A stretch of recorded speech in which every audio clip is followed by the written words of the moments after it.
Bom dia. Bom, para quem ainda não me conhece ou ainda não teve a oportunidade de assistir o primeiro vídeo, eu me apresento novamente. Eu me chamo Igor, eu sou estudante do curso de filosofia da licenciatura e eu faço a disciplina estágio 4. E como vocês provavelmente se recordam, caso tenham tido a oportunidade de assistir a última aula, na última aula eu falei sobre Nicolau Maquiavel, falei um pouco sobre o livro dele, O Príncipe, e trabalhei algumas questões do Enem relacionadas a ele. Na aula de hoje nós vamos fazer um pouco diferente. Hoje nós não vamos falar de Maquiavel.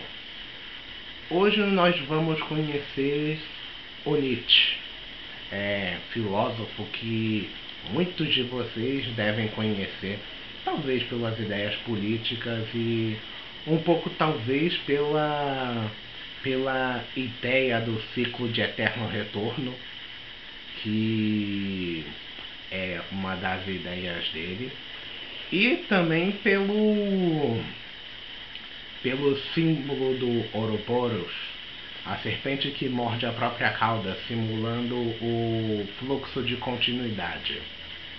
Bom, então é basicamente isso que teremos para a aula de hoje. Eu irei falar um pouco sobre o Nietzsche e trabalharei algumas questões do Enem que em relação com ele. Eu farei o que eu puder para poder ajudar. Bom, desde já eu agradeço a presença de vocês nesta aula e também agradecer de novo a presença na aula anterior e vamos começar.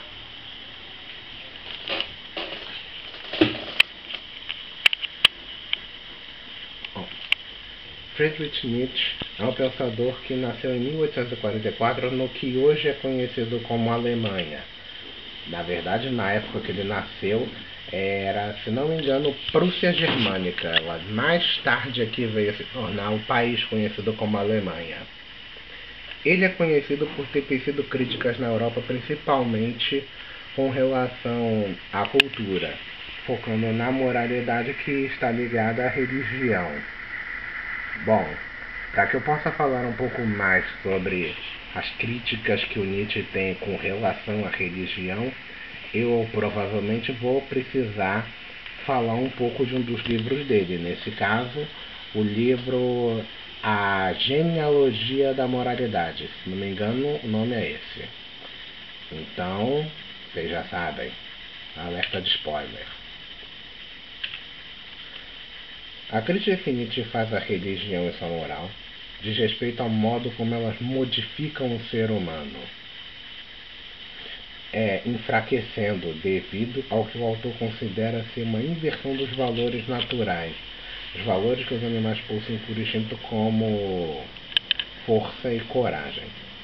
Por que o Nietzsche acredita nisso? Bom, naquela época a Europa estava passando por um momento muito turbulento, por assim dizer, com o advento da religião cristã, e isso meio que deu uma modificada nos valores morais vigentes da época. Aquilo que era bom foi passado a ser considerado mal e vice-versa. Por isso que Nietzsche aponta essa inversão de valores. Logo, Nietzsche acredita que o ser humano deve superar a moralidade cristã para que ele consiga recuperar sua humanidade, reconectando-se com suas vontades e assim com a natureza. Porque para Nietzsche, o ser humano ele não é completo sem a sua parte natural, por assim dizer. Ele não é completo sem os seus instintos, sem as suas ambições, por assim dizer, suas vontades. A religião cristã, segundo Nietzsche, ela visa muito prender, anular esse lado do indivíduo, deixá-lo, por assim dizer, abre e fecha aspas, amansado, evitar que ele se rebele, que ele saia do caminho, que a cultura religiosa impôs a ele, por assim dizer.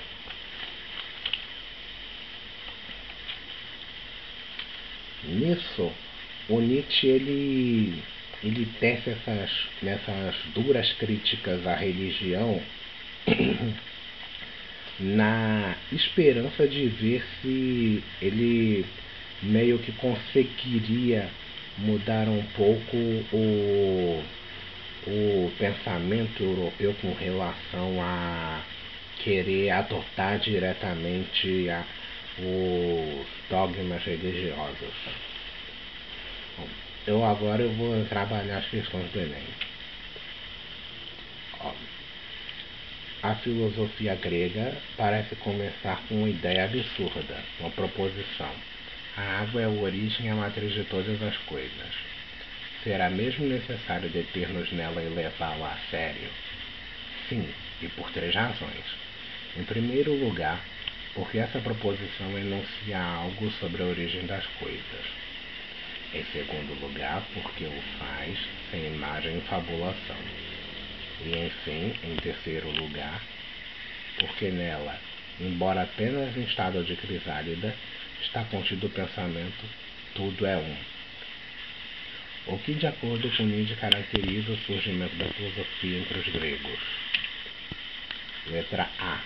O impulso para transformar, mediante justificativas, os elementos sensíveis em verdades racionais. Letra B. O desejo de explicar, usando metáforas, a origem dos seres e das coisas. Letra C. A necessidade de buscar de forma racional a causa primeira das coisas existentes. Letra D. A ambição de expor de maneira metódica as diferenças entre as coisas.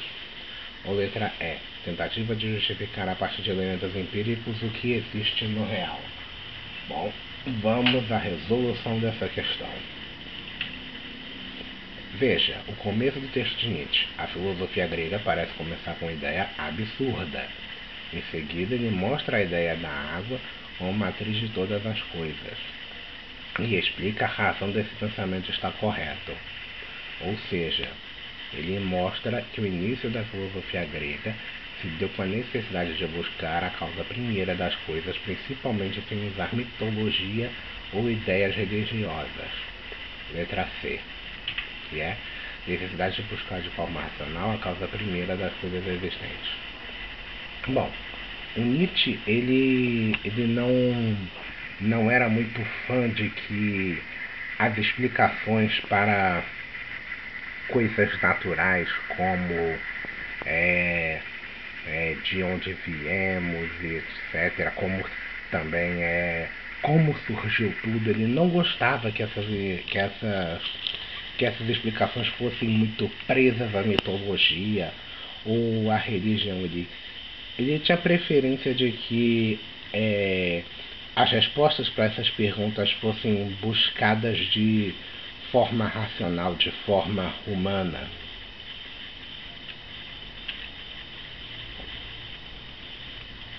Vi os homens sumirem-se numa grande tristeza.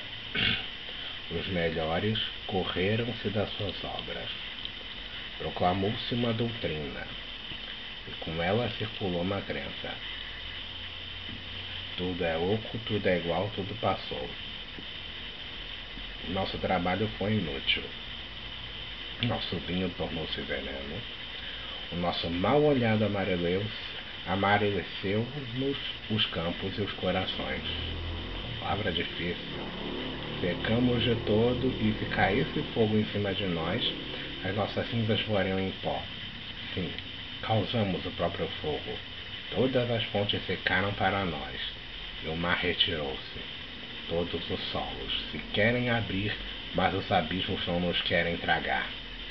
O texto exprime uma construção alegórica que traduz o entendimento da doutrina nihilista, uma vez que, letra A, reforça a liberdade do cidadão, letra B, desvela os valores do cotidiano, letra C, exalta as relações de produção, letra D, destaca a decadência da cultura. Vamos à resolução da questão. Resolução. filosofia de Nietzsche é conhecida por dois movimentos diferentes quando ela se refere à liberdade e à moral. O primeiro deles é a sugestão que ele faz a desintegração dos valores morais das sociedades decadentes ocidentais. Esse movimento é necessário para que se possa dar início ao segundo, que é a transposição moral da sociedade, ou seja, a sociedade ultrapassar o valor dessa moral. Resposta é a letra D. Destaca a decadência da cultura.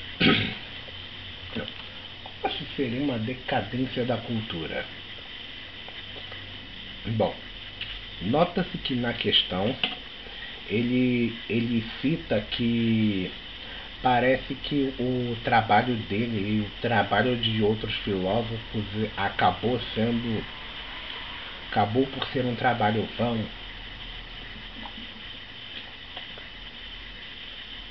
porque eles pareciam não conseguir avançar na cultura por haver algum tipo de bloqueio. Nisso seria um bloqueio provocado pela moral, por assim dizer, originada do pensamento da época. Nisso, lá na explicação, tem a transposição da moral da sociedade. Ou seja, nisso, a sociedade ela precisaria superar essa moral, ela conseguiu ultrapassá-la para que a sociedade ela pudesse recuperar a liberdade que ela perdeu, para aí então poder haver, abre e fecha aspas, um tipo de renascimento da cultura. Vamos para a questão seguinte. Eis o ensinamento de minha doutrina. Viva de forma a ter de desejar reviver. É o dever, pois em todo caso você reviverá. Aquele que ama antes de tudo se submeter, obedecer e seguir, que obedeça. Mas que saiba para o que dirige sua preferência e não recue diante de nenhum meio. É a eternidade que está em jogo. O trecho contém uma formulação da doutrina nietzschiana do eterno retorno e representa critérios radicais de avaliação da letra A, qualidade de nossa existência pessoal e coletiva. Letra B, conveniência do cuidado da saúde física e espiritual. Letra C, legitimidade da doutrina pagã da transmigração da alma. Letra D, veracidade do postulado cosmológico da perenidade do mundo. Letra E, validade de padrões habituais de ação humana ao longo da história. Vamos para a resolução da questão. Na teoria do eterno retorno, a vida não tem fim, e toda energia vital e existência continuam a existir eternamente. Admitindo que existem padrões que ocorrem e voltam a ocorrer no universo, basicamente, Nietzsche quer dizer com essa teoria que a vida não possui fim e que a existência individual e coletiva pode ser afetada pelas ações dos indivíduos. Letra A, qualidade de nossa existência pessoal e coletiva. O que Nietzsche quer dizer com isso? Nessa questão, inclusive, dá para voltar lá atrás com a primeira questão, se não me engano. Vou ver. Isso. É dizer que a água é a origem, a matriz de todas as coisas. Então, esse pensamento do Nietzsche de que meio que o coletivo e o individual eles estão ligados, ele remete a essa ideia que os gregos nos passam através de dizer que a água é a origem de tudo, que tudo é um. Nessa resolução, essa ideia está sendo passada, tanto que o Nietzsche ele afirma que as atitudes individuais podem afetar a existência coletiva e vice-versa. Ele aqui também ele reforça o chamado ciclo do eterno retorno, que eu já expliquei lá atrás, que ele também tem a ver com o fluxo da água. Porque, se lembram bem, a água ela também possui um ciclo. Ela sai da terra, ela evapora, depois de ficar condensada nas nuvens, ela chove e volta para a terra de novo. É um ciclo. Então nisso, a ideia de Nietzsche não chega a ser tão absurda assim. Logo, alternativa A, qualidade de nossa existência pessoal e coletiva. Essas são as referências que eu usei para esse trabalho. Crepúsculo dos Ídolos é texto que o professor Rodrigo me indicou. Ele é um bom texto, me ajudou bastante. Eu recomendo. Outras referências que eu usei para fazer esse trabalho. As referências às questões do Enem, eu volto a repetir, eu acredito que é provável que dê para conseguir também essas questões no site do INEP. É sempre bom poder dar uma conferida, caso tenha um tempinho. E é isso. Eu agradeço a vocês por terem acompanhado ambas as aulas. Espero ter conseguido ajudar. Obrigado novamente. Bom, foi isso, pessoal. Essas foram as duas aulas que eu preparei. Eu quero agradecer desde já vocês de novo por terem assistido essa aula, por terem assistido a aula anterior também. Pedir desculpas se eu, por acaso eu gaguejei muito ou precisei parar, porque, bom, eu meio que falei um pouco demais, então eu precisava dar umas pequenas pausas para poder me reidratar. Então, de novo, eu agradeço e até a próxima. Muito obrigado.